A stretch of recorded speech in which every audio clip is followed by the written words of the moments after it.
नमस्कार, ANP news देख रहे हैं आप और मैं हूं आपके साथ हितेंद्र। 60 मिनट 60 खबरों में आप सभी का स्वागत है। बुलेटिन का आगाज करेंगे वेब सीरीज तांडव को लेकर के मचे हंगामे के बीच डायरेक्टर अली अब्बास जफर का माफी से जुड़ा एक लेटर सामने आया है। उन्होंने लेटर में ट्वीट करते हुए ये लिखा है कि तांडव के ऑफिशियल कास्ट एंड क्रू की ओर से यह कहा गया है कि हम किसी की भावना को आहत नहीं करना चाहते थे। वेब सीरीज में किसी की धार्मिक भावनाओं को आहत करना हमारा उद्देश्य नहीं था। अगर किसी की भावना आहत हुई है तो हम उसके लिए क्षमा प्रार्थी हैं। उन्होंने यह भी कहा है कि हम वेब सीरीज तांडव पर आ रहे दर्शकों के रिएक्शन को गौर से मॉनिटर कर रहे हैं और बातचीत के दौरान सूचना और प्रसारण मंत्रालय की ओर से शिकायतों और याचिकाओं के बारे में बताया गया। लोगों की भावनाओं को ठेस पहुंची है अगर किसी भी तरीके से, तो वो उसके लिए क्षमा प्रार्थी हैं। और साथ ही साथ उन्होंने ये भी कहा है कि लोगों की ओर से व्यक्त की जा रही चिंता का संज्ञान लिया गया है और अगर किसी की भावनाओं को अनजाने में ठेस पहुंची है तो इसके लिए हम बिना शर्त माफी मांगते हैं।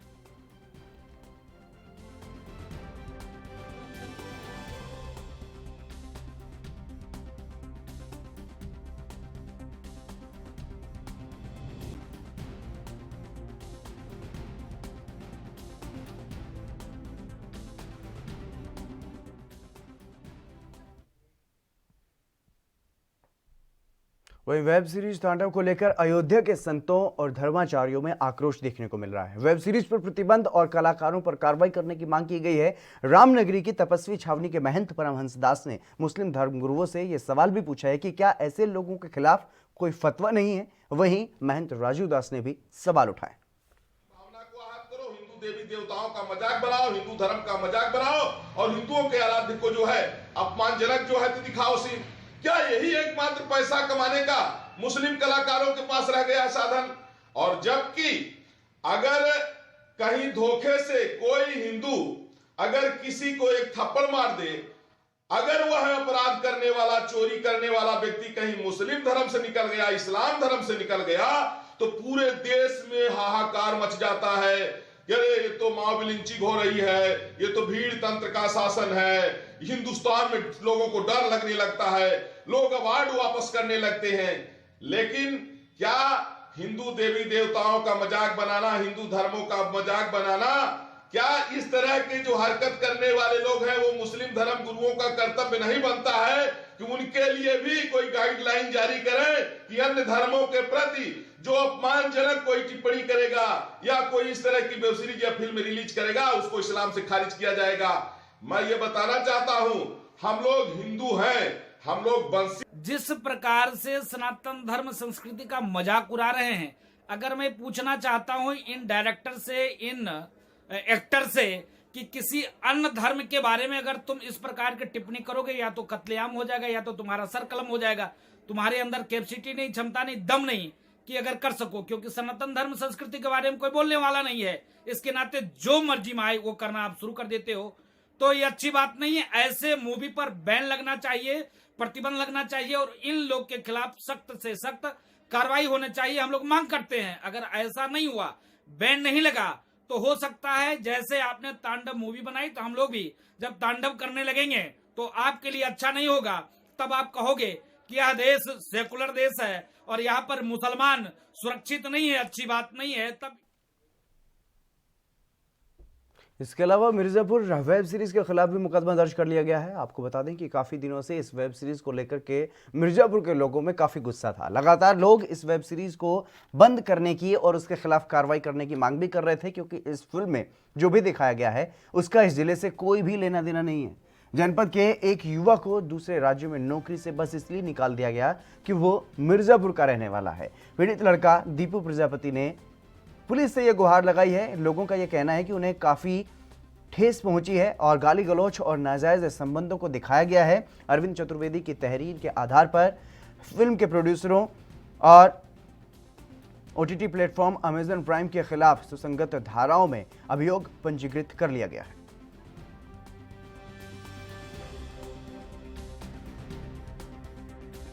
के जो मिर्ज़ापुर के बारे में काफ़ी कुछ दिखाया गया जो यहाँ की संस्कृति से मेल नहीं खाता। आपने आज एसपी साहब से मिलकर कहा है, क्या आपने क्या कहा है? आकाश, देखिए, मैंने एक एप्लीकेशन दी है जिसमें शिकायत है मिर्ज़ापुर वेब सीरीज़ को लेके कि मिर्ज़ापुर वेब सीरीज़ में किस तरीके से मिर्ज़ापुर की धरती को बदनाम करने की कोशिश की गई है, किस तरीके से अरविंद चतुर्वेदी निवासी चिलबिलिया जनपद मिर्जापुर के द्वारा OTT platform company Amazon prime पर रिलीज की गई मिर्जापुर वेब सीरीज़ के बारे में शिकायत की गई कि अमेजन प्राइम प्लेटफार्म पर प्रदर्शित मिर्जापुर वेब सीरीज उनकी धार्मिक, सामाजिक या क्षेत्रीय भावनाओं को ठेस पहुंचा रहा है एवं समाज में वैमनस्य फैला रहा है, जिससे उनकी धार्मिक भावनाएं व मान्यताएं काफ़ी आहत हुई हैं तथा गाली गलौज व नाजायज़ संबंधों को भी दिखाया गया है।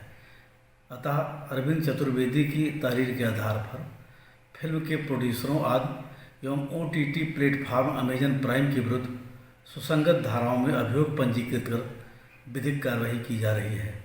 मेरा नाम दीपू प्रजापति है और मैं यहाँ पे SP ऑफिस आया हूँ कंप्लेन दर्ज कराने मिर्ज़ापुर वेब सीरीज़ के विरोध में, जो कि कुछ लोगों ने पैसा कमाने के लालच में हमारे घर तुल्य मिर्ज़ापुर पर वेब सीरीज़ बनाई, जिसमें मिर्ज़ापुर को एक असभ्य समाज, एक गुंडों का अखाड़ा, जिसमें औरतों को उपभोग की वस्तु बनाकर दिखाया गया है, जिससे हमारे मिर्ज़ापुर पर काफ़ी ख़राब प्रभाव पड़ा है, जिसका परिणाम मुझे खुद अन्य राज्य में भोगना पड़ा है और इसके कारण मुझे अपने नौकरी से भी हाथ धोना पड़ा है। अन्य राज्यों में मुझे काफ़ी लज्जित व अपमानित होना पड़ा है, जिसका मैं कड़ा विरोध करता हूँ। पश्चिम बंगाल की राजधानी कोलकाता में तृणमूल कांग्रेस और भारतीय जनता पार्टी के कार्यकर्ताओं में झड़प हो गई।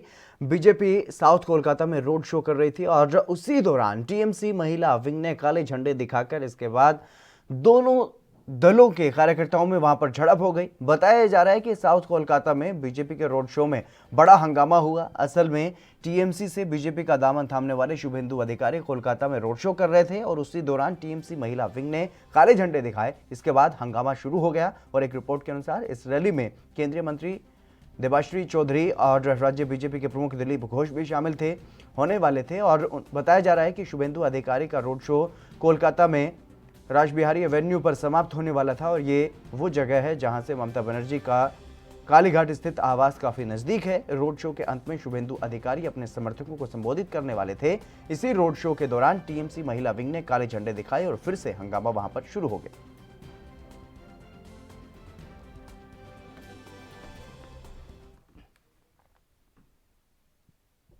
पश्चिम बंगाल में सियासी लड़ाई तेज होती जा रही है। राज्य की मुख्यमंत्री और तृणमूल कांग्रेस के प्रमुख ममता बनर्जी ने नंदीग्राम से विधानसभा चुनाव लड़ने का ऐलान किया है, तो अब बीजेपी का दामन थाम चुके शुभेंदु अधिकारी ने ताल ठोककर यह कहा है कि अगर उन्होंने नंदीग्राम में ममता बनर्जी को नहीं हराया तो वो राजनीति छोड़ देंगे। साउथ कोलकाता में सोमवार शाम को एक जनसभा को संबोधित करते हुए शुभेंदु अधिकारी ने यह बात कही। शुभेंदु ने यह कहा कि TMC एक पार्टी नहीं बल्कि प्राइवेट लिमिटेड कंपनी है। उन्होंने ममता के राजनीतिक कौशल पर भी सवाल उठाए हैं। उन्होंने यह कहा है कि TMC को अगर बिहार से चुनावी रणनीतिकार प्रशांत किशोर नियुक्त करने की जरूरत पड़ रही है तो इससे यह साबित होता है कि राज्य में बीजेपी बढ़त हासिल कर चुकी है। ममता बनर्जी के नंदीग्राम से चुनाव लड़ने पर शुभेंदु अधिकारी ने भी ऐलान कर दिया कि अगर उन्होंने ममता को नहीं हराया तो वो सियासत को ही अलविदा कह देंगे। और शुभेंदु अधिकारी ने यह कहा है कि नंदीग्राम में मैं उन्हें 50,000 से अधिक वोटों से हरा दूंगा और अगर नहीं हरा पाया तो राजनीति छोड़ दूंगा। उधर बंगाल बीजेपी के अध्यक्ष दिलीप घोष ने यह कहा कि ममता बनर्जी को भवानीपुर में जीत का भरोसा नहीं है, इसलिए वो नंदीग्राम में दांव आजमा रही हैं। TMC के मंत्री सुरक्षित सीटों की तलाश कर रहे हैं, लेकिन इससे कोई फर्क नहीं पड़ता कि वो कहां जाते हैं, उन्हें कोई नहीं मिलेगा।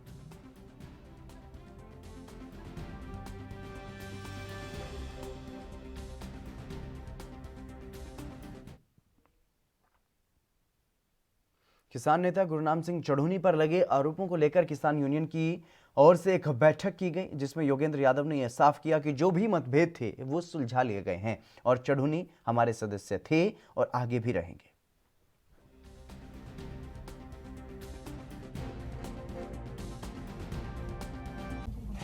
साथियों, कल की प्रेस कॉन्फ्रेंस के वक्त ये सवाल उठा था कि हमारे साथी श्री गुरनाम सिंह चढ़ूनी जी ने कल एक ऑल पार्टी मीटिंग बुलाई थी, जिसको लेके कुछ सवाल उठे थे।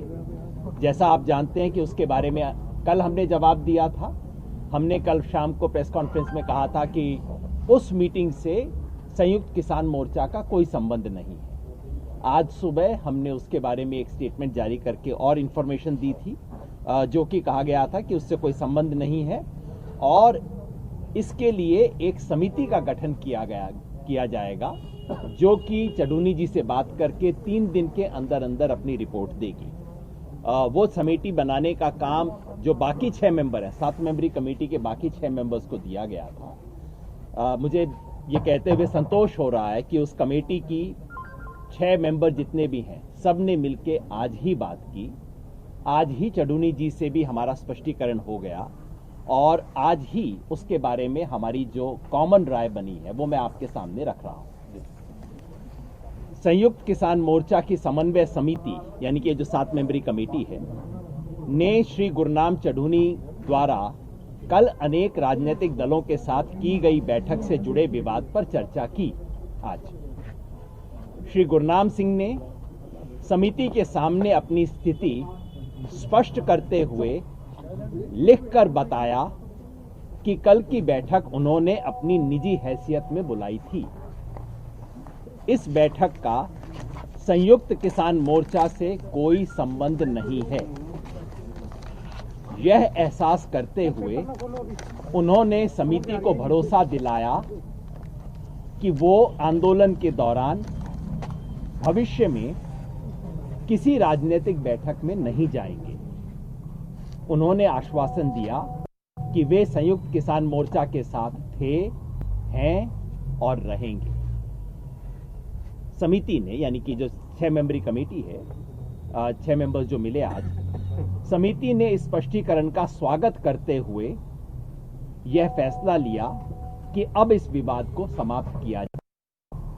यह ऐतिहासिक आंदोलन जिस मोड़ पर है, कोई भी संगठन या पार्टी अपने तौर पर इस आंदोलन को समर्थन, ये बयान इशू किया जा रहा है डॉक्टर दर्शन पाल, शिव कुमार कक्का जी, जगजीत सिंह डल्लेवाल, बलबीर सिंह राजेवाल, हनन मौला और योगेंद्र यादव, इनकी तरफ से में हमेशा इस तरह के मुद्दे उठते हैं, विवाद उठते हैं, लेकिन ये अभूतपूर्व किसान आंदोलन है जिसमें ऐसे किसी भी विवाद को कोई तूल नहीं देता और जल्द से जल्द ये सिमट रहे हैं। किसान एकता है, बनी रही है और बनी रहेगी। सस्पेंशन वापस है जी। ऐसी कोई बात नहीं थी, आपने सुबह सुना होगा उसके अंदर। जैसा मैंने कहा, ये सारा का सारा विवाद पूरी तरह से खत्म है। अब हमेशा की तरह हमारे एक रेगुलर मेंबर की तरह 7 मेंबरी कमेटी के वो सदस्य हैं। नेगोशिएशन कमेटी में कल को जो नेगोशिएशन जाएगी उसमें, उस सब में जिस तरह से गुरनाम सिंह जी हमारे साथ रहे हैं बदस्तूर उसी तरह से। किसान नेता गुरनाम चढ़ूनी पर आरोप है कि उन्होंने किसान आंदोलन में राजनीतिक दलों का समर्थन मांगा है और वो दिल्ली में कॉन्स्टिट्यूशनल क्लब में बुलाई गई बैठक में भी शामिल हुए। इन तमाम आरोपों पर खुद गुरनाम चढ़ूनी ने क्या कुछ सफाई पेश की है वो आपको सुनाते हैं। मोर्चे का आरोप नहीं है, ये निजी किसी का हो सकता है, संयुक्त किसान मोर्चे का आरोप नहीं है। ये आरोप कक्का जी का है जो खुद जो है वो आरएसएस का दलाल है और राष्ट्रीय जो किसान संघ है उसका वो लंबे टाइम तक प्रधान रहा है, जो आरएसएस की एक ब्रांच है और अब उसने अपना अलग संगठन बनाया हुआ है। ये उसका आरोप है और ये आरएसएस की एक चाल है आरोप लगा के आंदोलन को तोड़ने की। आरोप ये है कि आपने करीब 10 करोड़ रुपए का दाम लगाया। उसके लिए जिस अखबार ने छापा उसको भी नोटिस देंगे और कक्का को भी नोटिस देंगे और कक्का को बताना चाहिए, उसके सबूत देने चाहिए। जो एनआईए ने बलदेव सिंह के सामने पेश नहीं हुआ, क्या जी? एनआईए ने जो समन भेजा था कई किसान नेताओं को। देखिए, ये बदकिस्मती है, आंदोलन को तोड़ने के सारे सरकार के सब तरह के प्रयास चल रहे हैं। उनको नोटिस देना जो है वो गलत है और अभी उनको याद आए नोटिस देना, 2 महीने पहले नहीं याद आए, 2 महीने बाद में नहीं उनको याद आएंगे। अभी आंदोलन को तोड़ने के लिए षड्यंत्र सरकारें चल रही हैं और ये कुचाल है सरकार की जिसको कामयाब नहीं होने दिया जाएगा। आरोप तो ये भी है कि आपके टेंट में राजनीतिक लोगों की एंट्री होती है। राजनीतिक लोगों की तो यहाँ सबकी एंट्री होती है, कोई आए, लेकिन इसका मतलब ये नहीं है कि वो हमें कोई उसका कोई दुरुपयोग कर रहे हैं या वो हमारा कोई दुरुपयोग कर रहे हैं। सारे राजनेता आ रहे हैं आंदोलन में, लेकिन स्टेज पे किसी को आज तक नहीं लेके गए। यहाँ तो जो हमारे एंटी है वो भी आ रहे हैं। अबे चौटाला आया जिससे फरीदाबाद पहुंचे केंद्रीय राज्य मंत्री कृष्णपाल गुर्जर ने किसान नेता गुरनाम चढ़ूनी पर निशाना साधा और साथ ही उन्होंने किसान आंदोलन को लेकर के ये कहा कि देश के गणतंत्र दिवस में ऐसी कोई बाधा नहीं डालनी चाहिए जिससे देश की बदनामी हो और देश के माथे पर कोई कलंक लगे। किसानों को 26 जनवरी का मार्च स्थगित करना चाहिए। उन्होंने यह भी कहा कि किसान आंदोलन की आड़ में देश में दंगे फैलाने और हिंसा भड़काने की कोशिश हो रही है।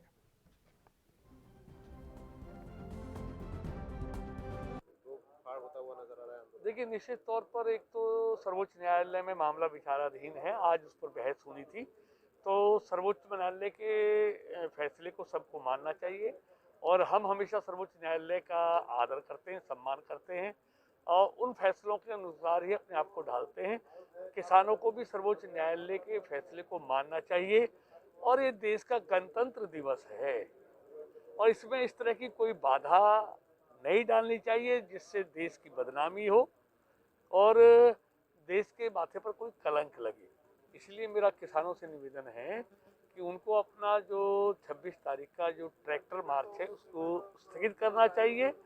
ये देश के लिए अच्छी बात होगी और देश के लोगों के लिए बात होगी, देश की प्रतिष्ठा से जुड़ा हुआ मामला है। और जहाँ तक इनमें दो फाड़ की बात है, हम पहले ही कह रहे थे ये लोग भोले भाले किसानों को भड़का रहे हैं। इस किसानों की आड़ में इस देश को दंगों में, झगड़ों में, हिंसा फैलाना चाहते हैं। वो आज किसान नेता गुरनाम चढ़ूनी पर आरोप है कि उन्होंने किसान आंदोलन में राजनीतिक दलों का समर्थन मांगा है और इस मसले पर किसान नेता बलबीर सिंह राजोवाल की प्रतिक्रिया भी सामने आई है। नहीं, ऐसी कोई मैंने तो कभी सुना नहीं, ना मोर्चे ने ऐसा कोई इल्जाम लगाया है। हाँ, हमारे घर की जो बातें वो हमारे घर तक रहने दो।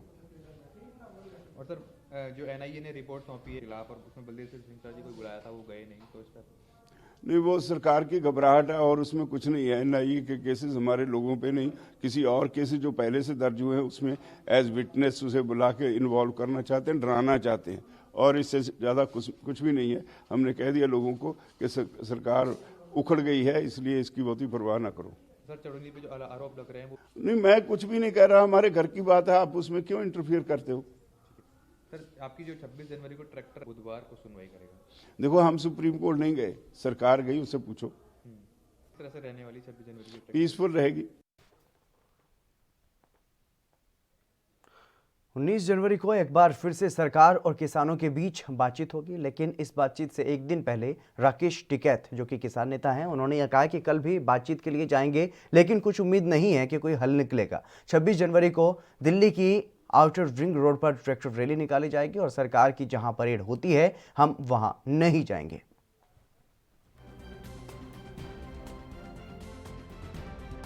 कल जाएंगे, बातचीत करेंगे कल उनसे और ये जिस तरह के यहाँ धरने हैं इसी तरह के दिल्ली के चारों तरफ कम से कम भी 22 से ज़्यादा अभी धरने हैं दिल्ली के जो आसपास हैं और उसमें सब जगह हम जाते हैं और कल बात करेंगे सरकार से, लेकिन उम्मीद नहीं लगती कि कल कुछ बात होगी और कुछ समाधान होगा।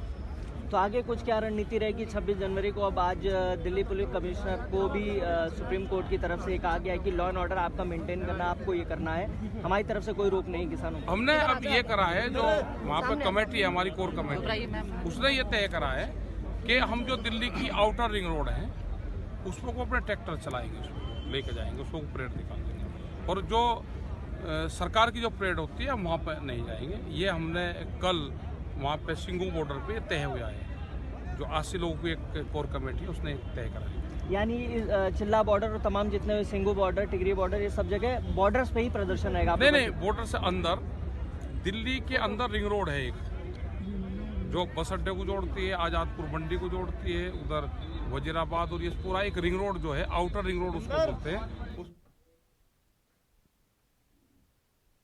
वहीं किसान आंदोलन को लेकर के कांग्रेस नेता जसबीर सिंह गिल ने यह कहा है कि सरकार किसानों की मांगों को ठंडे बस्ते में डालना चाह रही है। इसके अलावा उन्होंने और क्या कुछ कहा है वो आपको सुनवाते हैं।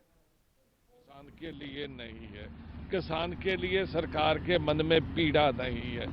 आप देखिए 75 से ज्यादा लोग मर चुके हैं, 2 महीने से लोग बैठे हैं, वहाँ ना दवाई की व्यवस्था है, ना नहाने की, ना वहाँ कुछ सोने की, तो इवन टॉयलेट्स भी वहाँ सरकार ने उपलब्ध नहीं करवाए। जबकि यहाँ पे जितने भी किसान बैठे हैं वो सारे सरकार के टैक्स पेयर हैं, सरकार को टैक्स देते हैं और उनका ये फंडामेंटल राइट है, मगर सरकार उनके जो ह्यूमन राइट्स है उनको भी वायोलेट कर रही है। मैं समझता हूँ कि सरकार को किसान के साथ हमदर्दी होनी चाहिए, किसान की बात माननी चाहिए। जिन लोगों के लिए आपने कानून बनाए हैं वो कह रहे हैं कि हमारे लिए ये कानून ठीक नहीं, ना तो तोमर साहब किसान है, ना मोदी जी किसान है, ना इनके जो IAS है वो किसान है, तो फिर ये उनकी बात क्यों नहीं सुनते? क्योंकि इनके ऊपर अडानी जी का, बानी जी का दबाव है। इस दबाव को उनको दूर करके किसान की बात मान के ये किसान आंदोलन के बीच बरनाला में बीजेपी के बड़े नेता विजय सिंगला के आगमन की जैसे ही किसानों को सूचना मिली तो उन्होंने उनके घर का घेराव कर दिया और इस मौके पर किसान नेताओं ने यह कहा कि उन्हें सूचना मिली थी कि बीजेपी के नेता और बरनाला के चुनाव ऑब्जर्वर विजय सिंगला के आगामी नगर कौंसिल के चुनावों के मद्देनजर मीटिंग के लिए बरनाला में स्थानीय बीजेपी नेताओं के घर आ रहे हैं, जिसके बाद किसान संगठनों की ओर से स्थानीय बीजेपी नेता के घर का घेराव किया गया और उन्होंने यह कहा कि जब तक केंद्र सरकार कृषि कानूनों को पूरी तरह से रद्द नहीं करेगी, बीजेपी के किसी भी नेता को कोई मीटिंग नहीं करने दी जाएगी और इसी तरह बीजेपी नेताओं का विरोध किया जाएगा। इसके साथ ही उन्होंने ये भी कहा कि राष्ट्रीय जांच एजेंसी की ओर से किसानों के संघर्ष का समर्थन करने वाले लोगों को जो नोटिस भेजे जा रहे हैं वो पूरी तरह से राजनीति से प्रेरित हैं और केंद्र की मोदी सरकार जानबूझकर किसानी संघर्ष के समर्थकों को परेशान कर रही है। उन्होंने ये भी कहा कि राष्ट्रीय जांच एजेंसी जितने चाहे नोटिस निकाले, लेकिन किसानों का संघर्ष किसी भी तरह शांत नहीं होगा और आने वाले दिनों में NIA का भी विरोध किया जाएगा। जो ਨੈਸ਼ਨਲ ਇਨਵੈਸਟੀਗੇਸ਼ਨ ਅਥਾਰਟੀ ਹੈ ਇਹ ਬਣਾਈ ਸੀ ਕਦੇ ਇੱਕ ਮਕਸਦ ਲਈ ਕਿ ਜੇ ਕੋਈ ਵਿਅਕਤੀ ਗਲਤ ਗਤੀਵਿਧੀਆਂ ਕਰਦਾ ਉਹ ਉਹਦੇ ਵਾਸਤੇ ਉਹਨੂੰ ਨਿਸ਼ਠੂਗੀ, ਪਰ ਅੱਜ ਇਹ ਮੋਦੀ ਦਾ ਤੋਤਾ ਬਣੀ ਹੋਈ ਹੈ। ਉਹ ਜਿਹਨੂੰ ਮਰਜ਼ੀ ਹੈ ਜੀ ਕਰਦਾ ਉਧਰ ਨੂੰ ਕਹਿ ਦਿੰਦਾ। ਹਰਿਆਣੇ ਦੀ ਸਰਕਾਰ 100% ਟੁੱਟ ਜਾਂਦੀ ਜੇ ਇਹਨੂੰ ਨੈਸ਼ਨਲ ਇਨਵੈਸਟੀਗੇਸ਼ਨ ਅਥਾਰਟੀ ਦਾ ਖਤਰਾ ਨਾ ਹੁੰਦਾ। ਸੋ ਉਹਨਾਂ ਦਾ ਜੀ ਵੀ ਕਰਦਾ ਸੀ 11 ਦੇ 11 ਬਾਹਰ ਆ ਜਾਈਏ, पर क्योंकि केंद्र जो चालां चल रहा है, अज एक व्यक्ति पैसे पाउंदा किसी नूं दिल्ली, वो साधारण व्यक्ति है, वो मैथों लै जांदा है भी असीं झंडे मंगाउणे आ, नाल दी नाल NIA दा नोटिस आ जांदा है कि तूं 1 लाख क्यों पाया, इहनूं 5 लाख क्यों पाया। मैं दावे नाल कहना कि मैं 7.5 लाख रुपया पाया होया जेब चों, जे करना दा नोटिस मैनूं दे देण, मेरे खाते चों गए होया पैसे। तो जे ये नैशनल इन्वेस्टिगेशन अथॉरिटी इंज ही करती रही तो याद रखे जिथे असीं मोदी का विरोध करना है ये पपड़ का विरोध भी करांगे, करते हैं। तो जे उन्होंने ये सोच लेना चाहिए, NIA नूं कंध ते लिखिया पढ़ लेना चाहिए कि जे वो जानबुझ के किसानों नूं तंग करती रही, किसानों के हमायतियों नूं तंग करती रही तो झूठे नोटिस जारी करती रही तो आने वाले समय असीं उहदा भी उवें ही हशर करांगे जिवें भारतीय जनता पार्टी का करते हैं। पूरे देश के लोग उहदा विरोध करनगे ते असीं उहदी इस अथॉरिटी नूं मन्नणों ही हट जांगे। साडे लई कोई अथॉरिटी नहीं हो जे ये मतलब घट्टो घट्ट इहो जे हीणे काम करूगी तो असीं उहनूं अथॉरिटी मन्नणों पैंदा। कारण तो है ये जिहड़े सरकार ने तिन्ने कानून काले कानून पास करे ने, ये इकल्ले खेती किसानां दे खिलाफ नहीं है, पूरे वर्ग के खिलाफ ने। जिन्ना चिर ये रद्द नहीं करते, साडा दिल्ली भी बहुत भारी इकट्ठ चल रहा है तो इत्थे ਵੱਖ-ਵੱਖ ਥਾਵਾਂ ਤੇ भी पंजाब च भी मॉल घेरे हुए ने, स्टेशन ते ने, होर सारे ਥਾਵਾਂ ਤੇ होया। साडा जिन्ना चिर ये काले कानून तिन्ने वापस नहीं करते है उन्ना चिर इन्हां नूं असीं पिंडां च नहीं, ना शहर च ना पिंड च किसी च बनन देईए। उन्हें जी सारे कोऑपरेटिव घराणिਆਂ ਨੂੰ मदद देने की खातर ने 70 की की गल है कि जिन्ने दिल्ली बैठे हैं चाहे सानूं सारिਆਂ ਨੂੰ शहीद होना पै जे। ये कला पंजाब हरियाणे का नहीं, हुण तां ये पूरे वर्ल्ड का बाहरले मुल्कां चों भी सानूं सपोर्ट मिलती हैगी। 17 की की गल है, साडा सिख कौम का इतिहास ही इहो जिहा, चाहे सानूं सारिਆਂ ਨੂੰ शहीदियां देणियां पै जाण, दिल्ली साਡੀਆਂ लाशां ही आउणगीਆਂ, ਅਸੀਂ ਜਾਂ ਤਾਂ ਕਾਨੂੰਨ ਰੱਦ ਹੋਣਗੇ ਜਾਂ ਸਾਡੀਆਂ ਡੈੱਡ ਬਾਡੀਆਂ ਆਉਣਗੀਆਂ। ਇਹਦਾ ਇਹ ਕਾਰਨ ਆ ਜੀ, ਮਤਲਬ ਲੰਮੇ ਸਮੇਂ ਤੋਂ ਕਾਲੇ ਕਾਨੂੰਨਾਂ ਦੇ ਖਿਲਾਫ ਜਿਹੜਾ ਮੋਦੀ ਹਕੂਮਤ ਦੇ ਵਿਰੋਧ ਦੇ ਵਿੱਚ ਪੂਰੇ ਦੇਸ਼ ਦੇ ਵਿੱਚ ਅੰਦੋਲਨ ਉੱਠਿਆ ਹੋਇਆ। ਇਹਨਾਂ ਦੇ ਜਿਹੜੇ ਅਸੀਂ ਮਤਲਬ ਸਾਰੀਆਂ ਜਥੇਬੰਦੀਆਂ ਨੇ ਪਿੰਡਾਂ ਦੇ ਵਿੱਚੋਂ ਜਾਂ ਸ਼ਹਿਰਾਂ ਦੇ ਵਿੱਚੋਂ ਕਾਲੀਆਂ ਕਾਂਗਰਸੀਆਂ ਦਾ ਬਾਈਕਾਟ ਕੀਤਾ। ਕੋਈ ਵੀ ਹੁਣ ਮਤਲਬ ਬਾਹਰ ਨਹੀਂ ਨਿਕਲ ਰਿਹਾ, ਅੰਦਰ ਬੜੇ ਬੈਠੇ ਆ। ਪਹਿਲਾਂ ਵੋਟਾਂ ਦੇ ਮਤਲਬ ਭੁਗਤ ਰਹੇ ਸੀ ਕਾਲੇ ਕਾਨੂੰਨਾਂ ਦੇ ਖਿਲਾਫ, ਹੁਣ ਜਦੋਂ ਮਤਲਬ ਲੋਕਾਂ ਦਾ ਦਬਾਅ ਬਣਿਆ ਤਾਂ ਅਕਾਲੀ ਕਾਂਗਰਸੀ ਘਰਾਂ ਦੇ ਵਿੱਚ ਬਹਿ ਗਏ। ਹੁਣ ਸਾਡਾ ਮੁੱਖ ਨਿਸ਼ਾਨਾ ਜਿਹੜਾ ਬੀਜੇਪੀ ਆ, ਇਹਨਾਂ ਦਾ ਹਰਜੀਤ ਗਰੇਵਾਲ, ਪੰਜਾਬ ਦਾ ਸਰਜੀਤ ਸਿੰਘ ਜੈਣੀ, ਉਹ ਮਤਲਬ ਪੰਜਾਬ ਦੇ ਆ। ਅਸੀਂ ਉਹਨਾਂ ਨੂੰ ਕਹਿੰਦੇ ਆ ਵੀ ਤੁਸੀਂ ਪੰਜਾਬ ਦੇ ਹੋ ਕੇ ਜੇ ਪੰਜਾਬ ਦੇ ਲੋਕਾਂ ਨਾਲ ਨਹੀਂ ਖੜਨਾ, ਘੱਟੋ ਘੱਟ ਜੀਭ ਤਾਂ ਨਾ ਕੱਢੋ ਕਿਸਾਨ ਅੰਦੋਲਨ ਬਾਰੇ ਜਾਂ ਕਿਸਾਨ ਆਗੂਆਂ ਬਾਰੇ। ਉਸੇ ਲੜੀ ਤਹਿਤ ਅਸੀਂ ਬੀਜੇਪੀ ਦਾ ਪੂਰੇ ਪੰਜਾਬ ਦੇ ਵਿੱਚ ਲਾਣਾ, ਜਿੱਥੇ ਵੀ ਇਹਨਾਂ ਦੇ ਲੀਡਰ ਆਉਣਗੇ ਜਾਂ ਕੋਈ ਪ੍ਰੋਗਰਾਮ ਕਰਨਗੇ ਘਰਾਓ ਕਰਾਂਗੇ, ਇਹਨਾਂ ਨੂੰ ਪ੍ਰੋਗਰਾਮ ਨਹੀਂ ਕਰਨ ਦੇਵਾਂਗੇ, ਕਿਉਂਕਿ ਸਾਡੀ ਰੋਜੀ ਰੋਟੀ ਦਾ ਸਵਾਲ ਆ। ਇਹਨਾਂ ਨੇ ਸਾਡੀ ਰੋਜੀ ਰੋਟੀ ਤੇ ਮਤਲਬ ਹੱਥ ਪਾਇਆਗਾ। ਉਹ ਤਾਂ ਜੀ ਸਰਕਾਰ ਦਾ ਨਿਰਾ ਧੱਕਾ ਹੈਗਾ, ਕਿਉਂਕਿ ਜਿਹੜੀਆਂ NIA ਨੇ ਜਾਂ ਜਿੰਨੀਆਂ ਵੀ ਸਰਕਾਰੀ ਏਜੰਸੀਆਂ ਨੇ, ਇੱਥੋਂ ਤਾਈਂ ਕਿ ਸੁਪਰੀਮ ਕੋਰਟ ਵੀ ਉਹ ਵੀ ਇਹਨਾਂ ਦੇ ਪੱਖ ਦੇ ਵਿੱਚ ਭੁਗਤ ਰਹੀ ਹੈਗੀ। ਉਹਨਾਂ ਨੇ ਪਹਿਲੇ ਦਿਨ ਕਿਸਾਨਾਂ ਦੇ ਸੁਪਰੀਮ ਕੋਰਟ ਨੇ ਪੱਖ ਦੇ ਵਿੱਚ ਬੋਲਿਆ ਵੀ ਕਿਸਾਨਾਂ ਦਾ ਕੋਈ ਨਿਪਟਾਰਾ ਕਰੋ, ਇਹ ਠੰਡ 'ਚ ਬੈਠੇ ਨੇਗੇ, ਇਹ ਇੰਨੇ ਲੰਬੇ ਟਾਈਮ ਤੋਂ ਬੈਠੇ ਨੇ, ਸਰਕਾਰ ਨੂੰ ਝਾੜਾਂ ਪਾਈਆਂ ਨੇਗੀਆਂ। ਪਰ ਉਹ ਸਿਰਫ ਕਿਸਾਨ ਆਗੂਆਂ ਦਾ ਗੁੱਸਾ ਠੰਡਾ ਕਰਨ ਵਾਸਤੇ ਸੀ, ਕਿਉਂਕਿ ਅਗਲੇ ਦਿਨ ਹੀ ਇੱਕ ਕਮੇਟੀ ਬਣਾਤੀ। ਉਸ ਕਮੇਟੀ ਦੇ ਵਿੱਚ ਵੱਖ-ਵੱਖ ਰਾਜਨੀਤਿਕ ਪਾਰਟੀਆਂ ਨਾਲ ਸੰਬੰਧ ਰੱਖਣ ਵਾਲੇ ਜਿਹੜੇ ਕਿਸਾਨ ਆਗੂ ਬਣਾਏ ਹੋਏ ਨੇ ਫਰਜੀ, ਉਹ ਲਿਆਂਦੇ ਨੇਗੇ। ਇਸ ਕਰਕੇ ਅਸੀਂ ਇਹਨਾਂ ਦਾ ਘਰਾਓ ਕਰ ਰਹੇ ਹਾਂਗੇ। ਅਸੀਂ ਇਹਨਾਂ ਨੂੰ ਇਸੇ ਨਜ਼ਰੀਏ ਤੋਂ ਦੇਖਦੇ ਹਾਂ ਕਿ ਜਿੰਨੀਆਂ ਵੀ ਸਿਆਸੀ ਪਾਰਟੀਆਂ ਨੇ, जिन्नियां भी है सरकारी। वहीं मानसा में रेलवे स्टेशन के बाहर चल रहे धरने में महिला किसान दिवस मनाया गया, जिसमें बड़ी संख्या में महिलाओं ने हिस्सा लिया। और धरने में पहुंची महिलाओं को संबोधित करते हुए महिला किसान नेताओं ने यह कहा कि आज का दिन महिला किसान दिवस के तौर पर मनाया जा रहा है और ये महिलाओं के लिए अच्छी बात है। उन्होंने ये भी बताया कि घरों में काम करने वाली महिलाएं और आंदोलनों में भाग लेने वाली महिलाओं को मान सम्मान देने के लिए आज का दिन रखा गया है। उन्होंने ये बताया कि दिल्ली के बॉर्डर से लेकर के पंजाब के गांव-गांव तक ये दिवस मनाया जा रहा है। उन्होंने ये भी कहा कि मोदी सरकार को आने वाले समय में इन महिलाओं ने ही मात देनी है, क्योंकि कोई भी लड़ाई महिलाओं के साथ के बिना नहीं लड़ी जा सकती। ਅੱਜ ਜਿਹੜਾ 18 ਜਨਵਰੀ ਦਾ ਦਿਨ ਮਹਿਲਾ ਕਿਸਾਨ ਦਿਵਸ ਦੇ ਤੌਰ ਤੇ ਮਨਾਇਆ ਜਾ ਰਿਹਾ ਹੈ, ਇੱਕ ਔਰਤਾਂ ਲਈ ਬੜੀ ਚੰਗੀ ਗੱਲ ਹੈ, ਕਿਉਂਕਿ ਔਰਤਾਂ ਨੂੰ ਜਿਹੜੇ ਕਿਸਾਨ ਔਰਤਾਂ ਨੇ ਖੇਤਾਂ ਵਿੱਚ ਕੰਮ ਕਰਦੀਆਂ ਨੇ ਜਾਂ ਅੰਦੋਲਨਾਂ ਦੇ ਵਿੱਚ ਸਾਡੇ ਧਰਨਿਆਂ ਮੁਜ਼ਾਹਰਿਆਂ ਦੇ ਵਿੱਚ ਜੋ ਔਰਤਾਂ ਸ਼ਮੂਲੀਅਤ ਕਰਦੀਆਂ ਨੇ, ਉਹਨਾਂ ਨੂੰ ਮਾਨ ਸਨਮਾਨ ਦੇਣ ਦੇ ਲਈ ਜਿਹੜਾ ਅੱਜ ਦਾ ਦਿਨ ਔਰਤਾਂ ਦੇ ਲਈ ਰੱਖਿਆ ਗਿਆ ਹੈ। ਦਿੱਲੀ ਦੇ ਬਾਰਡਰਾਂ ਤੋਂ ਲੈ ਕੇ ਪੰਜਾਬ ਦੇ ਪਿੰਡ-ਪਿੰਡ ਜਿਹੜਾ ਔਰਤ ਦਿਵਸ ਅਸੀਂ ਮਨਾ ਰਹੇ ਹਾਂ ਤੇ ਅੱਜ ਮਾਨਸਾ ਦੇ ਰੇਲਵੇ ਸਟੇਸ਼ਨ ਤੇ ਵੀ ਇਸ ਔਰਤ ਦਿਵਸ ਦੀ ਸ਼ੁਰੂਆਤ ਕੀਤੀ ਗਈ ਹੈ। ਚੰਗੀ ਗੱਲ ਹੈ, ਜਥੇਬੰਦੀਆਂ ਨੇ ਬੜੀ ਪਹਿਲ ਕਦਮੀ ਕੀਤੀ ਹੈ, ਕਿਉਂਕਿ ਔਰਤਾਂ ਵੀ ਇੱਕ ਜਿਹੜਾ ਅੰਦੋਲਨ ਦੇ ਵਿੱਚ ਬੜਾ ਵੱਡਾ ਯੋਗਦਾਨ ਨਿਭਾ ਰਹੀਆਂ ਨੇ ਤੇ ਮੋਦੀ ਸਰਕਾਰ ਨੂੰ ਆਉਣ ਵਾਲੇ ਟਾਈਮ ਦੇ ਵਿੱਚ ਇਹਨਾਂ ਔਰਤਾਂ ਨੇ ਵਕਤ ਦੇ ਵਿੱਚ ਪਾਉਣਾ ਹੈ, ਕਿਉਂਕਿ ਕੋਈ ਵੀ ਲੜਾਈ ਆ ਔਰਤਾਂ ਦੇ ਸਾਥ ਤੋਂ ਬਗੈਰ ਨਹੀਂ ਲੜੀ ਜਾਣੀ। ਉਸੇ ਤਹਿਤ ਜਿਹੜਾ ਅੱਜ ਅਸੀਂ ਮਾਨਸਾ ਦੇ ਵਿੱਚ ਵੱਖ-ਵੱਖ ਜਥੇਬੰਦੀਆਂ ਦੇ ਸੱਦੇ ਤੇ ਸਾਡੀ ਜਿਹੜੀ ਭਾਰਤੀ ਕਿਸਾਨ ਯੂਨੀਅਨ ਵੀਕੇਯੂ ਡਕੌਂਦਾ ਦੇ ਵੱਲੋਂ ਜਿਹੜਾ ਔਰਤਾਂ ਦਾ ਬੜਾ ਵੱਡਾ ਅਸੀਂ ਇਕੱਠ ਇੱਥੇ ਕੀਤਾ ਹੈ, ਤਾਂ ਕਿ ਅਸੀਂ ਮੋਦੀ ਸਰਕਾਰ ਨੂੰ ਦੱਸ ਸਕੀਏ ਕਿ ਜਿਹੜੀ ਲੜਾਈ ਹੈ ਉਹਨੇ ਜਿਹੜੇ ਖੇਤੀ ਜਿਹੜੇ ਕਾਨੂੰਨ ਲਿਆਂਦੇ ਨੇ ਉਹ ਸਾਡੇ ਜਿਹੜੇ ਸੇਕ ਹੈ ਸਾਡੇ चूल्हियां तक आ चुका है। तो अज औरत इस कृषि कानूनों के विरोध में प्रदर्शन कर रहे प्रदर्शनकारी किसानों को आंदोलन लगातार जारी है। करीब 2 महीने हो चुके हैं, ये आंदोलन लगातार चल रहा है।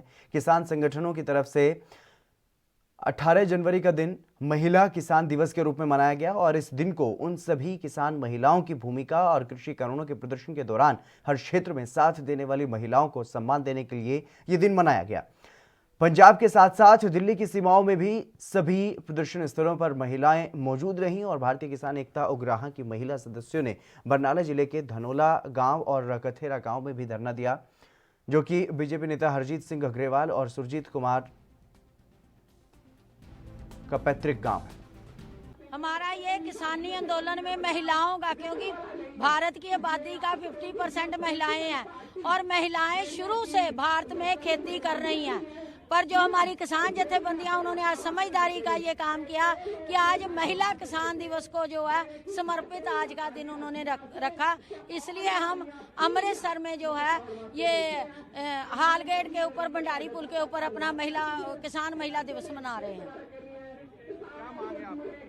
हमारी मांग जो 3 कानून सरकार ने बनाए हैं वो रद्द हो जाएं और उसके ऊपर MSP पे गारंटी दे सरकार, और 2 जो अभी ऑर्डिनेंस ही हैं वो भी जो है वो रद्द होने चाहिए, क्योंकि ये खाली सिर्फ किसानों का मसला नहीं है, हमारे देश की जन जन का आवाम का मसला है।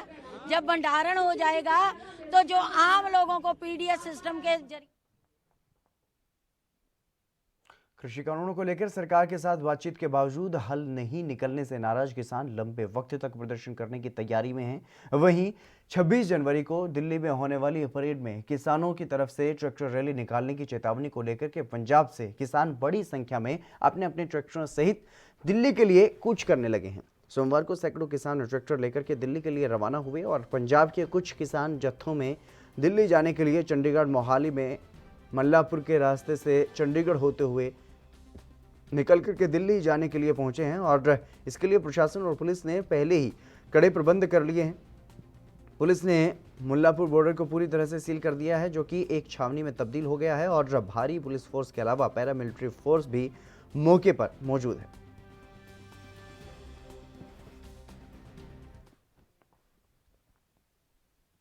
चलिए यहाँ पर रुकेंगे एक छोटे से ब्रेक के लिए, जल्द हाजिर होंगे।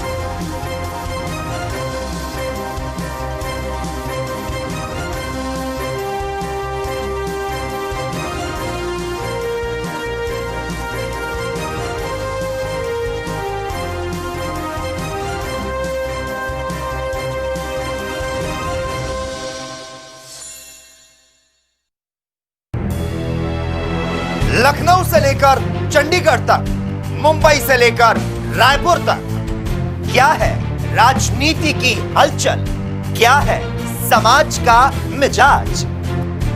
राजधानी लाइव, हमारी नजर, आपका फैसला, हर रोज सुबह 8 बजे सिर्फ ANP न्यूज पर।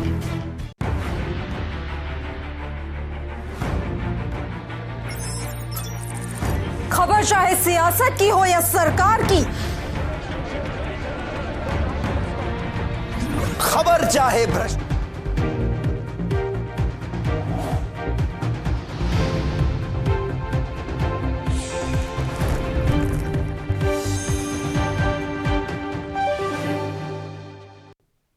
दिल्ली में गणतंत्र दिवस की परेड पर इस साल कोरोना वायरस संक्रमण और किसान आंदोलन का असर देखने को मिलेगा। कोरोना महामारी और केंद्र सरकार के 3 कृषि कानूनों के खिलाफ आंदोलित किसानों के प्रदर्शन के चलते इस साल गणतंत्र दिवस परेड से कार्यक्रम को छोटा रखा जाएगा और साथ ही परेड देखने आने वाले दर्शकों की संख्या को भी इस बार कम किया जाएगा। आपको बता दें कि इस बार के गणतंत्र दिवस के आयोजन के बारे में एक अधिकारी ने ये जानकारी दी है कि इस बार परेड देखने के लिए सिर्फ 25,000 लोगों को ही राजपथ आने की अनुमति होगी। वहीं इसको लेकर के पुख्ता प्रबंध भी किए गए हैं। सामान्य तौर पर गणतंत्र दिवस की परेड में हिस्सा लेने के लिए करीब 1 लाख लोग राजपथ पहुंचते हैं। यही नहीं, इस बार परेड में सिर्फ 4,000 आम नागरिक ही परेड में हिस्सा ले सकेंगे।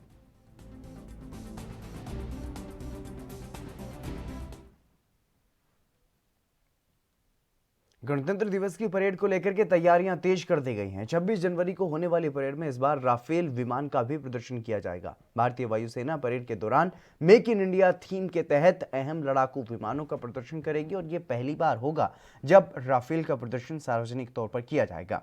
परेड के दौरान कुल 42 विमान फ्लाइट पास्ट का हिस्सा होंगे और इनमें राफेल के अलावा सुखोई 30, MiG-29, जगुआर और कई अन्य विमानों का प्रदर्शन भी किया जाएगा। Chinook transport helicopter, Apache combat helicopter, C-130 जे ट्रांसपोर्ट विमान भी शामिल होंगे और इस दौरान तेजस अस्त्र मिसाइल और रोहिणी सर्विलांस रडार का भी प्रदर्शन किया जाएगा। चिनूक हेलीकॉप्टर अमेरिका में बना है और साल 2019 में इसे वायुसेना में शामिल किया गया था। भारत के पास 4 चिनूक हेलीकॉप्टर है।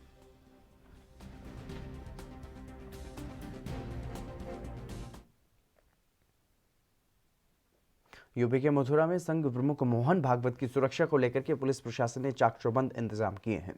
चप्पे चप्पे पर निगरानी के लिए सुरक्षा कर्मियों की तैनाती की गई है। आरएसएस के सरसंघ चालक मोहन भागवत 2 दिन के नगर प्रवास पर वृंदावन पहुंचे हैं। केशव धाम में ब्रज के संतों से मुलाकात के अलावा संघ के प्रचारकों के साथ भी मोहन भागवत के कई कार्यक्रम हैं।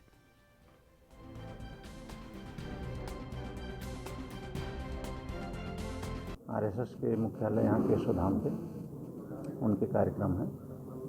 इनकी सुरक्षा के दृष्टिकोण से भारत सरकार द्वारा अनुमन्य सुरक्षा इनको दी जा रही है, जिसमें एक एडिशनल एसपी, 3 सीओ और 11 सब SO inspector, 40 sub inspector, 200 constable, 1 platoon PAC और 2 फायर टेंडर और 2 अस्थायी गार्ड इनकी सुरक्षा में लगाई गई है, जो 24 घंटे 24 आवर इनकी सुरक्षा। अंबाला एयरबेस में राफेल आने के बाद पशु पक्षियों को दूर रखने के उद्देश्य से पंजोखरा में कूड़ा डंपिंग पॉइंट बनाया गया है और अब प्लांट बनने के बाद वार्डों का करीब 18 टन कूड़ा बाहर जा सकेगा और पशु पक्षियों को भी दूर रखेगा। 20 जनवरी से पंजोखरा रोड पर रामबाग के पास ये बनाया गया प्लांट चालू कर दिया जाएगा और ये प्रोजेक्ट करीब 70 लाख रुपए का है और आधा एकड़ जमीन में ये बनाया गया है। अभी तक कंटेनमेंट क्षेत्र में कूड़ा डंपिंग प्लांट होने से पक्षियों और पशुओं का झुंड रहता था, जिससे पक्षियों के विमानों से टकराने का खतरा बना रहता था।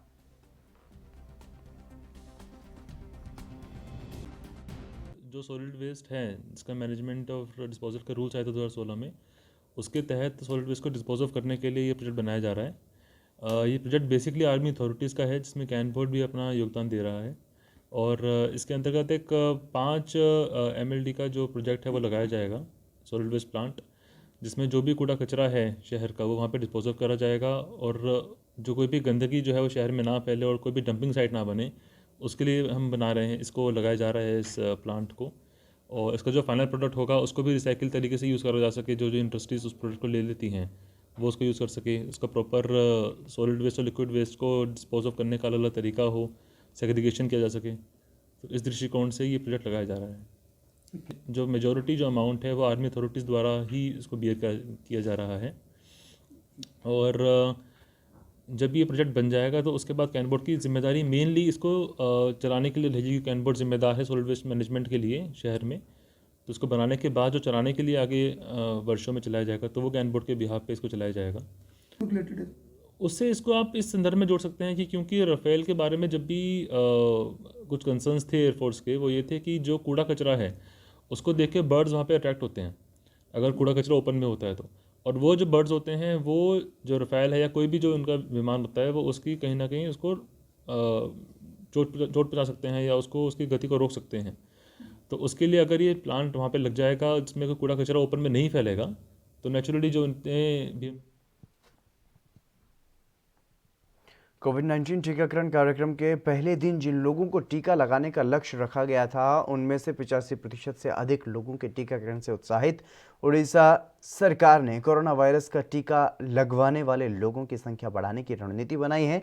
स्वास्थ्य एवं परिवार कल्याण के अतिरिक्त प्रमुख सचिव PK महापात्र ने यह कहा है कि रणनीति के अनुसार सोमवार से सभी चिकित्सीय कॉलेजों में प्रतिदिन कम से कम 5 सत्र आयोजित किए जाएंगे और हर सत्र में कोविड-19 टीकाकरण स्थल पर 200 लाभार्थियों को टीका लगाया जाएगा और महापात्र ने यह भी कहा है कि हर सत्र में स्थल पर टीका लगाने वाले 2 लोग और 4 टीकाकरण अधिकारी तैनात किए जाएंगे।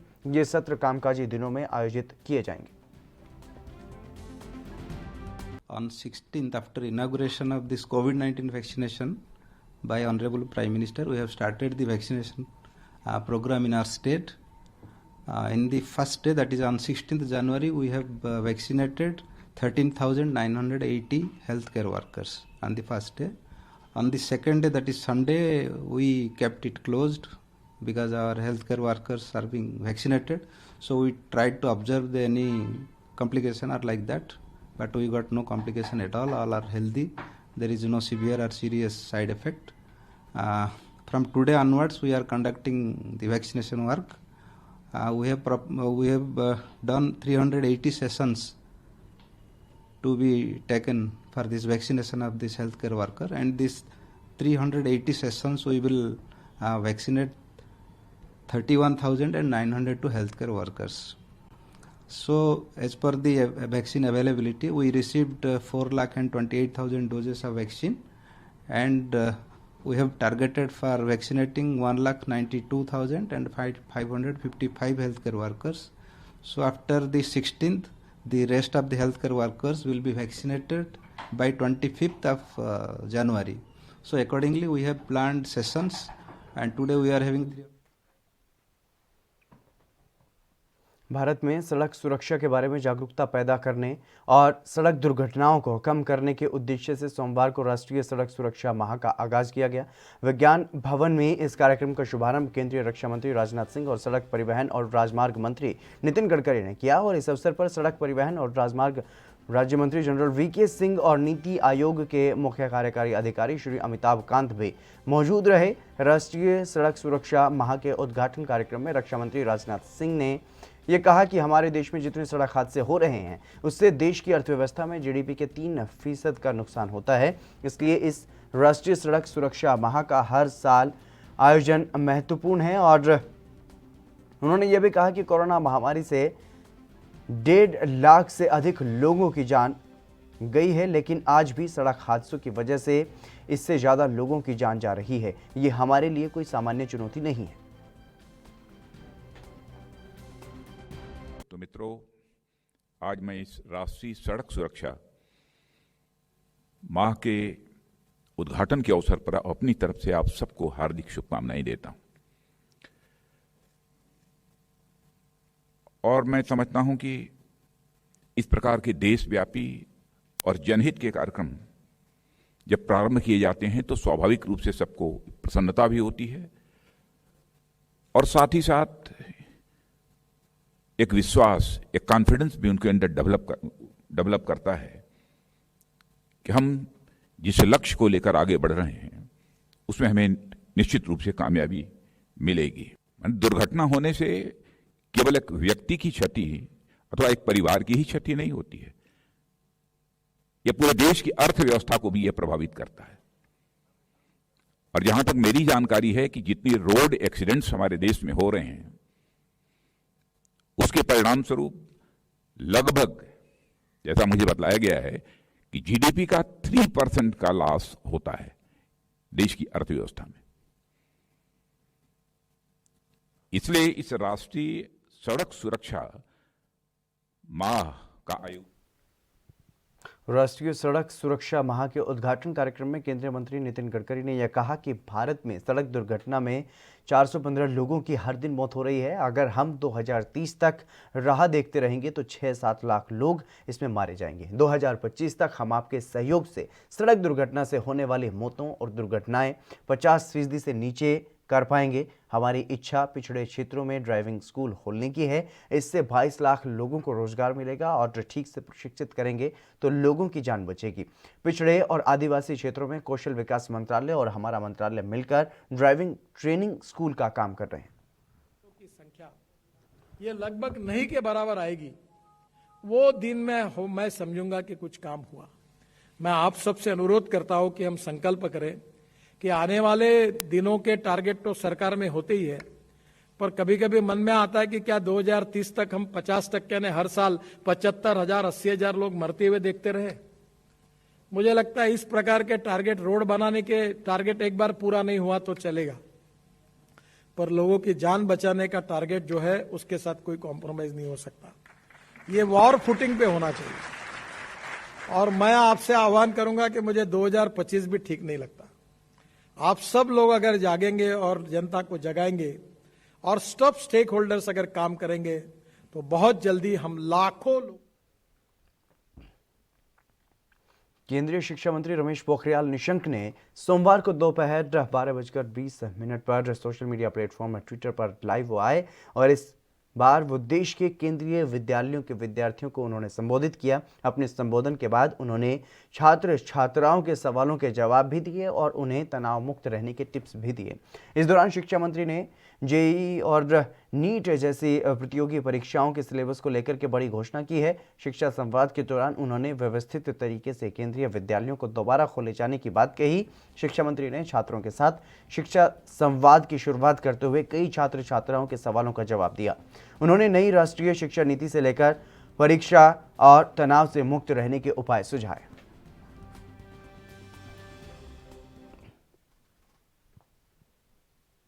पाकिस्तान में दक्षिणी सिंध प्रांत को अलग सिंधु देश बनाने की मांग तेज हो गई है। आधुनिक भारतीय सिंधी राष्ट्रवाद के संस्थापकों में से एक जीएम सैयद की 117वीं जयंती पर उनके समर्थकों ने एक विशाल आज़ादी समर्थक रैली निकाली और इस दौरान प्रदर्शनकारियों के हाथ में भारत के प्रधानमंत्री नरेंद्र मोदी समेत कई देशों के नेताओं की तस्वीर नजर आई। प्रदर्शनकारियों ने अमेरिका के नवनिर्वाचित राष्ट्रपति जो बाइडेन, अफगानिस्तान के राष्ट्रपति अशरफ गनी, बांग्लादेश की पीएम शेख हसीना, फ्रांस के राष्ट्रपति इमैनुअल मैक्रों और सऊदी अरब के क्राउन प्रिंस मोहम्मद बिन सलमान, रूसी राष्ट्रपति Vladimir Putin, Germany chancellor Angela Merkel, संयुक्त राष्ट्र महासचिव एंटोनियो गुटेरेस और ब्रिटिश पीएम बोरिस जॉनसन का पोस्टर भी उठाया था। सभी नेताओं से प्रदर्शनकारियों ने सिंधु देश बनाने में मदद की गुजारिश की और हस्तक्षेप की मांग की। इस दौरान प्रदर्शनकारियों ने आज़ादी के समर्थन में नारे भी लगाए।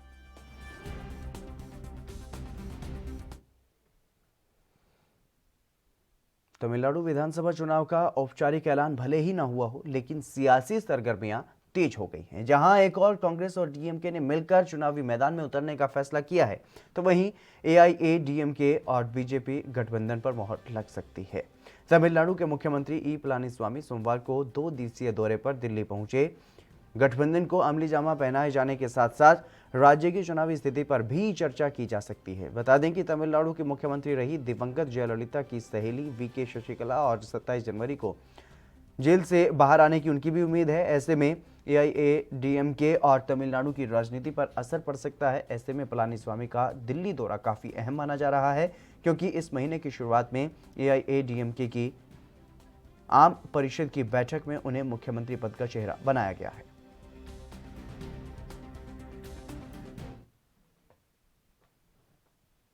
खबर हिमाचल प्रदेश के कुल्लू से है, जहां नगर परिषद के चुने हुए पार्षदों को शपथ दिलवाई गई है। और बता दें कि नगर परिषद कुल्लू में कांग्रेस के 8 पार्षदों के समर्थन के साथ गोपाल कृष्ण महंत दूसरी बार अध्यक्ष बने हैं। वहीं उपाध्यक्ष के पद पर आशा महंत काबिज हुई और एसडीएम कुल्लू अमित गुलेरिया ने नगर परिषद के कार्यालय में सभी पार्षदों को शपथ दिलवाई है। और बीजेपी समर्थित 3 पार्षद शपथ ग्रहण समारोह में नहीं पहुंचे। सबसे पहले सभी मौजूद पार्षदों को शपथ दिलवाई गई और उसके बाद नॉमिनेशन लिए गए। इस दौरान पार्षदों ने यह कहा कि उनकी सर्वसम्मति है और एक ही नॉमिनेशन आएंगे। इस तरह सभी पार्षदों की सहमति से अध्यक्ष और उपाध्यक्ष पद के लिए एक ही उम्मीदवार ने नॉमिनेशन भरा और एसडीएम ने उनके निर्वाचन की घोषणा की। जैसा कि आप लोग ने देखा कि हमारे जो है पार्टी के हम 4 पार्षद थे, लेकिन हमारे जो बाकी पार्षद जो थे इंडिपेंडेंट आए। तो ये बड़ा सौभाग्य है कि सब ने मिलकर जो है मुझे समर्थन दिया। ये एक बहुत बड़ा एक इतिहास है कि ये जो समर्थन है ये हमारे कामों के लिए है। हमारे जो गरीब आदमियों ने जिन्होंने एक मैंडेट दिया, मैंने ये कहा था कि कोई शहर का आदमी जो भी होगा, हम कभी मैं भूखा नहीं रहने दूंगा। अगर कोई भूखा रहे तो मुझे रोटी खाने का अधिकार नहीं है। और इसी के साथ सबसे बड़ा था हाउस टैक्स का। हमने एक बड़ा तहिया किया, सब ने मिलकर, जितने हम पार्टीदार थे, हमने एक तहिया किया कि आने वाले समय में जो है हाउस टैक्स हम नहीं बढ़ाएंगे। और इसके अलावा जो इनकम जनरेट करेंगे, बहुत से उसके इनकम जनरेट करने के लिए जो है बड़े हमारे कई वो जो है प्रोजेक्ट हैं जिन्होंने इनकम जनरेट हो जाएगी।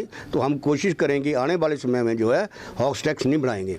और इसी के साथ उसके सबसे बड़ा जो है वो अमृत का था। बहुत ही काबिल टीम जो हमारे गोपाल कृष्ण महंत और आशा महंत, और मैं समझता हूं कि ये जो हमारे 4 पार्षद कांग्रेस के थे और उसके साथ में जो ये इंडिपेंडेंट्स एक बहुत ही अच्छी विचारधारा लेकर आए कि हमने शहर का विकास करना है। और मैं समझता हूँ कि इतनी काबिल टीम है कि बहुत ही युवा चेहरे हैं, अनुभवी चेहरे हैं और एक बहुत ही बढ़िया समन्वय इन्होंने बिठाया है। और मैं समझता हूँ इन्होंने विश्वास जताया है जो काका महंत के लीडरशिप में।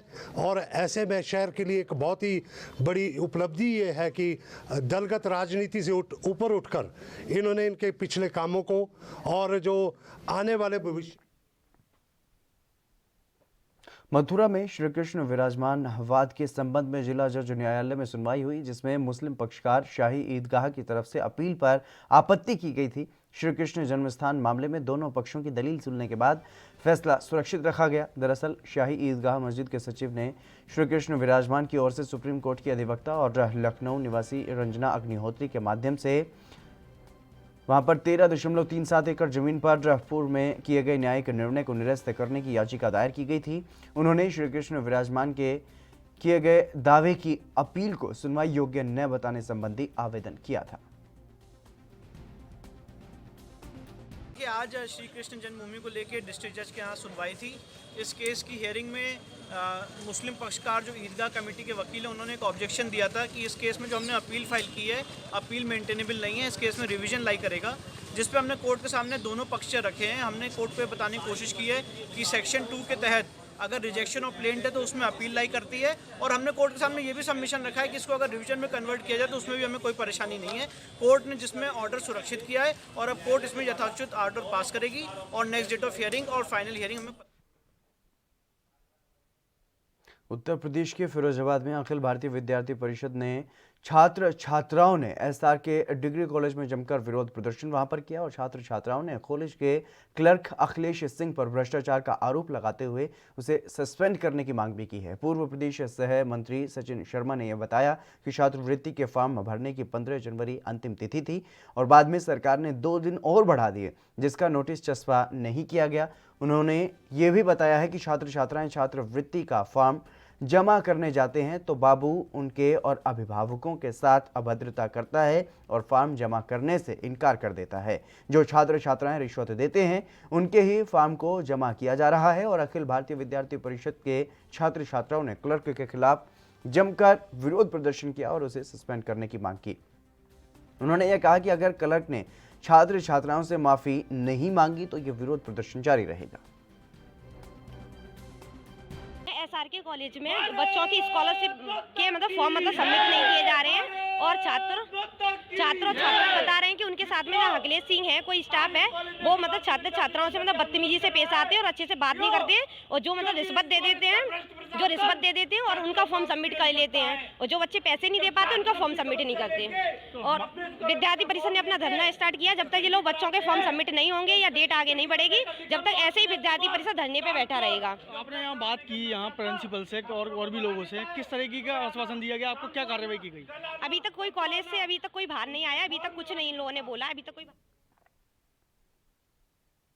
अपने बेहतर भविष्य की तलाश में लोग अक्सर ही विदेशों की तरफ अपना रुख कर लेते हैं और ऐसा ही सपना सजा करके कोटपुरा का 38 साल का युवक जोगिंदर सिंह, जो इलेक्ट्रॉनिक का काम जानता था, अपना परिवार पीछे छोड़ करके रोजी रोटी कमाने के लिए 2 साल पहले कुवैत गया था, जहां पर वो किसी कंपनी में काम करने लगा। लेकिन बदकिस्मती से उस कंपनी में काम करते समय कुछ दिन पहले एक हादसा हो गया, जिसके चलते जोगिंदर सिंह पूरी तरह से जख्मी हो गया और बाद में इलाज के दौरान उसकी मौत हो गई। उसकी मौत की खबर मिलते ही परिवार में मातम छा गया और कुवैत में बने पंजाबी ग्रुप की मदद से इसका मृत शरीर कोटपुरा में लाया गया। ਇਹ ਆਪਣੇ ਮਹੱਲੇ ਦੇ ਬੰਦੇ ਨਾਲ ਕੀ ਘਟਨਾ ਵਾਪਰੀ ਹੈ? ਇਹ ਜੀ ਮੁੰਡਾ ਸੀ 35-36 ਸਾਲ ਦਾ, ਨਾਂ ਜੋਗਿੰਦਰ ਸਿੰਘ ਪੁੱਤਰ ਬਲਵੀਰ ਸਿੰਘ। ਇਹ ਕੁਵੈਤ ਗਿਆ ਹੋਇਆ ਸੀ ਰੋਜੀ ਰੋਟੀ ਦੇ ਵਾਸਤੇ, ਕੰਪਨੀ ਦੇ ਕਿਸੇ ਕੰਮ ਕਰਦਾ ਸੀ। ਉੱਥੇ ਹਾਦਸਾ ਹੋਇਆ ਜਿਹਦੇ ਵਿੱਚ ਇਹਦੀ ਕੋਈ ਮੌਤ ਹੋ ਗਈ ਹੈ। ਨਾਲ ਇਹਦਾ ਇੱਕ ਸਾਥੀ ਦੱਸਦੇ, 3 ਮੁੰਡੇ ਦੱਸਦੇ ਜੀ ਉੱਥੇ ਜ਼ਖਮੀ ਹੋਏ ਸੀਗੇ, ਜਿਹਦੇ 'ਚ ਇਹਦੀ ਮੌਤ ਹੋਈ ਹੈ ਜੀ। ਤੇ ਅੱਜ ਇਹਦੀ ਡੈੱਡ ਬੋਡੀ ਹੈ ਜਿਹੜੀ ਸ਼ਾਮ ਤੱਕ ਇੰਡੀਅਨ ਐਮਬੈਸੀ ਦੇ ਯਤਨਾਂ ਨਾਲ, ਇੱਕ ਉੱਥੇ ਕੁਵੈਤ ਦੇ ਵਿੱਚ ਕੋਈ ਪੰਜਾਬੀ ਗਰੁੱਪ ਹੈਗਾ ਜੀ ਮੁੰਡੇ ਦਾ ਬਣਿਆ ਇਸ ਤਰ੍ਹਾਂ ਦਾ, ਉਹਨਾਂ ਦੀ ਮਦਦ ਦੇ ਨਾਲ ਅੱਜ ਇਹਦੀ ਸ਼ਾਮ ਨੂੰ ਜਿਹੜੀ ਡੈੱਡ ਬੋਡੀ ਇਹਦੀ ਇੰਡੀਆ ਪਹੁੰਚ ਰਹੀ ਹੈ ਜੀ, ਇੱਥੇ ਇਹਨਾਂ ਦੇ ਘਰੇ ਸ਼ਾਮ ਨੂੰ। ਇਹ ਕਦੋਂ ਤੋਂ ਗਿਆ ਹੋਇਆ ਸੀ ਉੱਥੇ? ਇਹਨੂੰ ਲਗਭਗ 1.5 ਸਾਲ ਦੇ 2 ਸਾਲ ਦੇ ਕਰੀਬ ਹੋ ਗਿਆ ਸੀਗਾ ਜੀ। ਇੱਕ ਵਾਰੀ ਆ ਗਿਆ ਸੀ, ਫਿਰ ਲੋਕਡਾਊਨ ਤੋਂ ਪਹਿਲਾਂ ਵਾਪਸ ਚਲੇ ਗਿਆ ਸੀ। ਹੁਣ ਵੀ ਇਹਦੇ ਘਰ ਦੇ ਕਹਿੰਦੇ ਵੀ ਇਹਦੀ ਤਿਆਰੀ ਸੀਗੀ ਵਾਪਸ ਆਉਣ ਦੀ, ਇਹਦੀ ਟਿਕਟ ਕਨਫਰਮ ਹੋਈ ਸੀ 30 ਤਰੀਕ ਦੀ, ਲੇਕਿਨ 23 ਤਰੀਕ ਨੂੰ ये जड़ा हादसा होया थे 23 तरीक। खबर यमुनानगर से है, जहां गांव टोडरपुर के पास आवर्धन नहर के किनारे पटरी पर एक व्यक्ति का शव स्विफ्ट कार से बरामद किया गया है। बता दें कि व्यक्ति की गर्दन कटी हुई मिली और सूचना मिलते ही मौके पर पहुंची पुलिस ने शव को कब्जे में लेकर उसे पोस्टमार्टम के लिए भेजा गया और वहीं पुलिस ने आसपास के इलाकों को इसकी सूचना दी, जिसके बाद इस व्यक्ति की पहचान कैथल के सीवन निवासी 40 वर्षीय जयपाल के रूप में हुई और ये भी बताया जा रहा है कि मृतक मूल रूप से पंजाब के संगरूर का रहने वाला है, लेकिन वो पिछले कई सालों से मॉडल टाउन कैथल में रह रहा था और सीवन में पार्टनरशिप में एक स्कूल चला रहा था। जयपाल के पार्टनर ने इसकी गुमशुदगी की रिपोर्ट भी सीवन थाने में दर्ज करवाई है और फिलहाल पुलिस ने शव को कब्जे में लेकर पोस्टमार्टम के लिए अस्पताल में भिजवाया और आगे की कार्रवाई में जुट गई।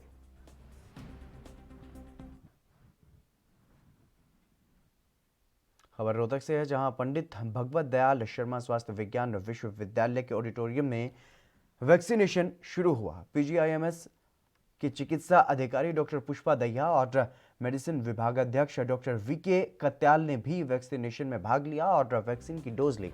करीब 300 हेल्थ वर्कर्स को प्रतिदिन वैक्सीन की डोज दी जानी है। इसके लिए ऑडिटोरियम में व्यवस्था की गई है और इससे पहले 16 जनवरी को सिविल अस्पताल और मदीना स्थित कम्युनिटी हेल्थ सेंटर में वैक्सीनेशन की शुरुआत की गई थी। अब सोमवार से नियमित वैक्सीनेशन शुरू हो गया है।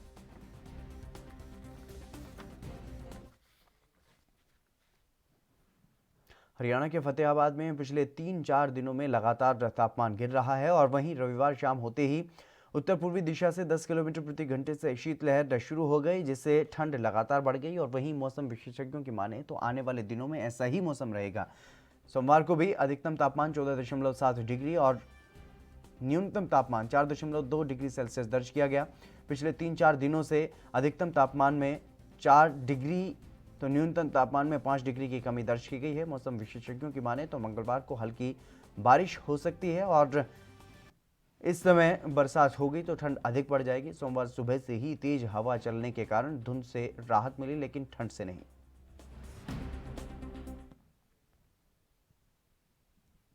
हरियाणा के लोगों को फिलहाल कपकपाती ठंड से राहत मिलने की उम्मीद नहीं है। मौसम विभाग के ताजा पूर्वानुमान के अनुसार 20 जनवरी तक मौसम खुश्क मगर परिवर्तनशील रह सकता है। इस दौरान दिन के समय तापमान में हल्की बढ़ोतरी होगी, लेकिन उत्तर पश्चिमी शीत हवाएं चलने की संभावना है और इससे रात्रि तापमान में गिरावट भी होने की संभावना है। हवा में नमी की मात्रा ज़्यादा होने से अलसुबह या देर रात्रि धुंध छाई रह सकती है और रात के तापमान में लगातार संभावित गिरावट से राज्य में 18 जनवरी से 20 जनवरी के बीच कहीं कहीं पाला पड़ सकता है। मौसम विभाग ने यह बताया है कि मकर संक्रांति पर 2 दिन तक पश्चिमी विक्षोभ पहाड़ों की तरफ से गुजरा, जिससे पहाड़ों में बर्फबारी हुई और फिर वहां से चली उत्तर पश्चिमी हवाओं में प्रदेश में शीतलहर चली है, जिससे दिन और रात्रि दोनों के तापमान में कमी आई है। आगामी दिनों में कुछ इसी प्रकार का मौसम रहेगा। हरियाणा में शीतलहर और सर्दी बढ़ने से धुंध लगातार 2 से 3 दिनों से बढ़ रही है और रविवार को अलसुबह धुंध छाई रही, जिसके कारण वाहनों की गति पर ब्रेक लगे। अधिकांश धुंध अलसुबह दिखाई दी और आगामी दिनों में धुंध बढ़ सकती है। आपको बता दें कि पहाड़ों में हुई बर्फबारी के कारण ये हवाएं चल रही हैं और मैदानी क्षेत्रों में ठिठुरन इनसे बढ़ गई है। शीतलहर के कारण दिन का तापमान इतना कम हो गया है, पहाड़ी क्षेत्रों के तापमान को भी फेल कर रहा है।